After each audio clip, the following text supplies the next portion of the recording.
தூக்கத்தின் போது மூச்சு திணறல் ஏற்படுவது ஒரு தீவிரமான அல்லது பொதுவான தூக்க குறைபாடு. சாதாரணமாக எல்லோருக்குமே தூக்கத்தின் போது மூச்சு தடைபட்டு பின்னர் சரியாகிவிடும். இது ஒரு சில நொடிகள் மட்டுமே நீடிக்கும். ஆனால் சிலருக்கு அதிக நேரம் மூச்சு தடைபடும் போது மூச்சு திணறல் ஏற்படுகிறது. அதாவது 10 நொடிகள் முதல் அதிகபட்சமாக 1 நிமிடம் வரை மூச்சு தடைபடும் போது அதனை தூக்கத்தில் மூச்சு திணறல் என்கிறோம். இதில் பொதுவான சிக்கலான மூச்சு திணறல் என வகைகள் இருக்கின்றன. அவற்றின் அறிகுறிகள் என்ன?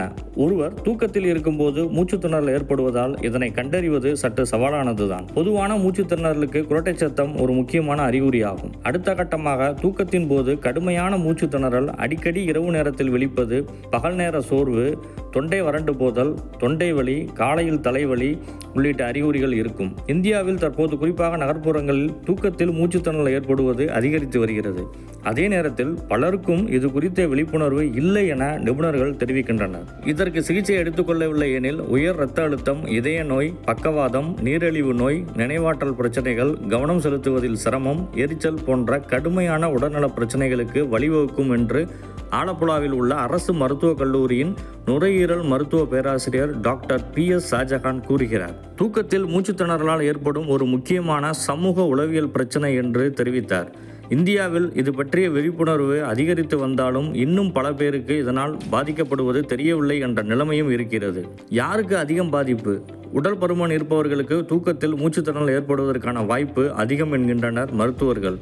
40 வயதுக்கு மேற்பட்டவர்களுக்கு, அதிலும் குறிப்பாக ஆண்களுக்கு அதிகமாக பாதிப்பு ஏற்படுவதாக தெரிவிக்கப்பட்டுள்ளது.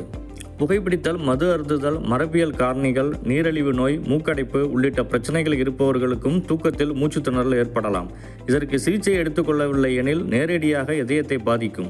பாலிசோம்னோகிராஃபி என்பது இதற்கான மிகவும் துல்லியமான பரிசோதனையாகும். தூங்கிக் கொண்டிருக்கும் போதுதான் இந்த பரிசோதனையை செய்ய முடியும். தூக்கத்தின் போது மூளை செயல்பாடு, இதய துடிப்பு, சுவாசம் ஆகியவை கண்காணிக்கப்படுகிறது. மேலும் இந்த தூக்க கோளாறின் வகை மற்றும் தீவிரத்தை பொறுத்து சிகிச்சை மாறுபடும்.